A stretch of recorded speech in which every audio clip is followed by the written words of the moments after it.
Salamlar hər kəsə. Aşıq Ələsgərin iki dağlar qoşması var. Birinci dağlar qoşmasını yəni fərqləndirmək üçün bu formada yadda saxlamaq lazımdır ki, bahar fəsli yaz ayları gələndə misrası ilə başlayan dağlar qoşması. Əvvəl bu dağlar qoşması haqqında danışaq, sonra ikinci dağlara keçək və müqayisəli təhlil edək.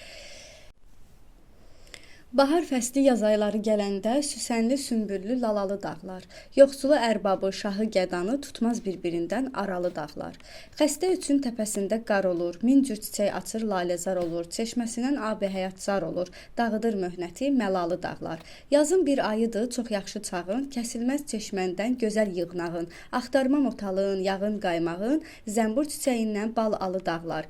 Yayın əvvəlində dönürsən xana, son ayda bənzərsən yetkin bostana. Payızın zəhməri qoyur virana, dağıdır üstündən cəlalı dağlar. Gahdan çiskin çökər, gah duman eylər, gah gəlib gedəni peşiman eylər. Gahdan geyzə gələr, nahaqqanı eylər. Dinşəməz haramı, halalı dağlar. Ağ xələt bürünər, zərnişan geyməz, heç kəsi dindirib keyfinə dəyməz. Sərdara söz deməz, şaha baş əyməz, qüdrətdən səngərli, qalalı dağlar. Köçər illər düşər səndən aralı, firqətindən gül nərgizin saralı. Ələsgər Məcnun tək yardan yaralı, gəzər səndə dərdli, nalalı dağlar. Deməli, gördüyümüz kimi, yəni şeir nikbin təəssürat bağışlayır insana, təbiətin təsviridir və vətən idealı var. Lirik növdə heca vəzində qoşma janrında yazılıb, şeir vahidi bənddir, dördlük şəklindədir, 7 bənddən ibarətdir. Deməli, burada nələrə diqqət eləməliyik? Birinci ona diqqət edirik ki, görürsünüz, bahar fəsli yaz ayları. Bax, burada yazdan danışdı. Sonra burada yaz yenə var. Yay var. Son ay, yəni yayın son ayı, artıq gəldi payız. Sonra burada deyir ki, ağ xələt bürünər. Bax, bu da qışdan söz açır. Yəni ki, fəsillər var burada. Bu qoşmada fəsillərin təsviri var. Amma hamısının adı yoxdur. Yazın var, yayın var, payızın adı var, qışın adı yoxdur. Belə yazılıb, sadəcə ağ xələt geyinər.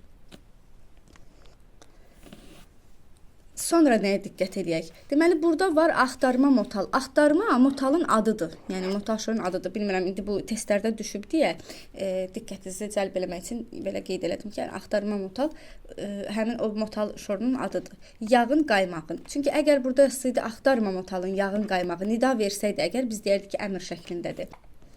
Bu, məncə, qoşma haqqında bu qədər bəsdir. İndi keçirik ikinciyə və müqayisə edəcəyik. Deməli, ikinci dağlar qoşmasını isə bir ay yarım novbahardan keçəndə bu misra ilə yadda saxlamaq lazımdır. Əvvəl oxuyaq. Bir ay yarım novbahardan keçəndə car olur köysündən sellərin dağlar, çalxanır dəryalar, çığırışır qazlar, zəmzəm zümzüməli göllərin dağlar. Hanı mən gördüyüm qurğu büsatlar, dərdməndlər görsə tez bağrı çatlar. Mələşmür sürülər, kişnəmir atlar, niyə pərişandı halların dağlar? Hanı bu yaylaqda yaylayan ellər, görəndə gözümdən car olur sellər. Seyr etmir köysündə türfə gözəllər, sancılmır bu xaxa güllərin dağlar. Kəpəz, murov, qonur, gör neçə dağ var, üstünə nur yaxsın ay dəli qoşqar, yayın ortasında yağdırırsan qar, səhv çəkib üstündə salların dağlar. Elə ki şər gəldi qaraltdı qaşı, dumana qərq olur dağların başı, düşəndə gürgilə kəlbin savaşı, uzaq çəkir gülü qalların dağlar. Həsən nənə, Həsən baba qoşadı, xoşbulaq yaylağı xoş tamaşadı, arsız aşıq elsiz niyə yaşadı, ölsün Ələsgər tək qulların dağlar. Deməli, şeiri oxuduqca birincidən fərqli olaraq burada bədbin əhval-ruhiyyədə oluruq da. Çünki artıq sorğu-sual eləyir ki, niyə pərişandı halların dağlar. Birincidə amma tərif eləyirdi. İkincidə isə artıq yəni fikirlidir şair. Burada da qeyd olunduğu kimi 20-ci yüzilliyin əvvəllərində əzəl düşmənimiz olan bədnam qonşular, yəni ermənilər aşığın yaşadığı mahalda qırğın törətmiş, insanlar öz yurdlarını tərk etməyə məcbur olmuşlar.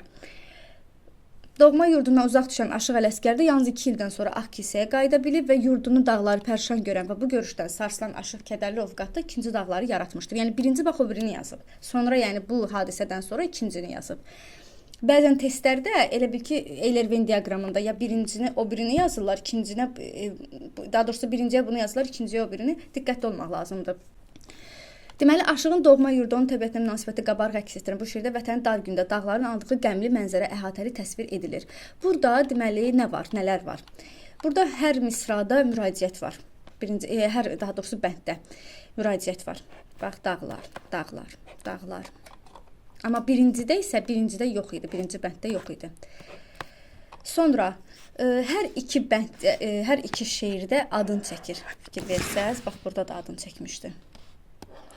Burada özünü Məcnunla müqayisə eləyir. Burada isə özünü deyir ki, Ələsgər qullarım. Yəni ölsün Ələsgər qullarım. Sonra bu şeir 6 bənddən ibarətdir. Digəri 7 idi. Bu isə 6 bənddir.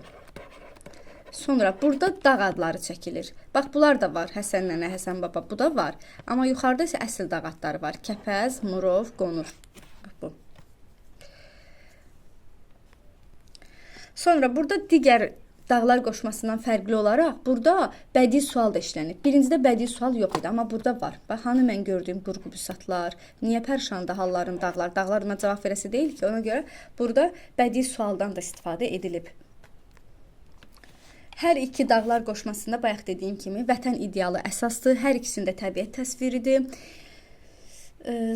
Burada bir də var ki, məsələn deyir ki, gözəllərdən ilhamlanıb, belə bir şey də ola bilər. Bax, burada deyir ki, seyr etmir köysündə türfə gözəllər, türfə gözəllərin olmadığını deyir.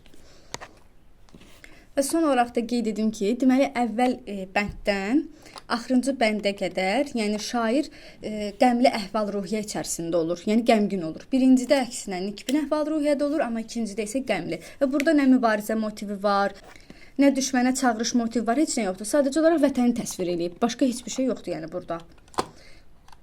Vətənin dar gündə aldığı vəziyyəti, yəni insanla vəhdətdə verib, yəni dağların da nə hala qaldığını, insanı, yəni ki, burada əslində köçürmədən istifadə olunub da, insanların nə hala qaldığını dağların üstünə köçürüb.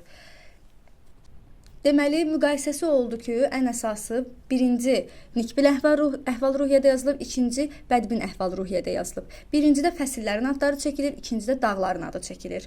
Birincidə bədii sual yoxdur, ikincidə bədii sual var. Birincidə hər bənddə bədii xitab yoxdur, amma ikincidə hər bənddə bədii xitab var. Birincidə özünün axırıncı bənddə Məcnunla müqayisə edir, ikincidə isə öz adını çəkir. Hər ikisində öz adını çəkir, müraciət yoxdur özünə, sadəcə sonda öz adını çəkir. Oxşar cəhəti isə hər ikisinə vətən idealı əsasdır, hər ikisində təbiət təsviridir, hər ikisi qoşmadır, heca vəznindədir, dördlük şəklindədir. Birinci 7 bənddən ibarətdir, ikinci isə 6 bənddən ibarətdir. Bu qədər.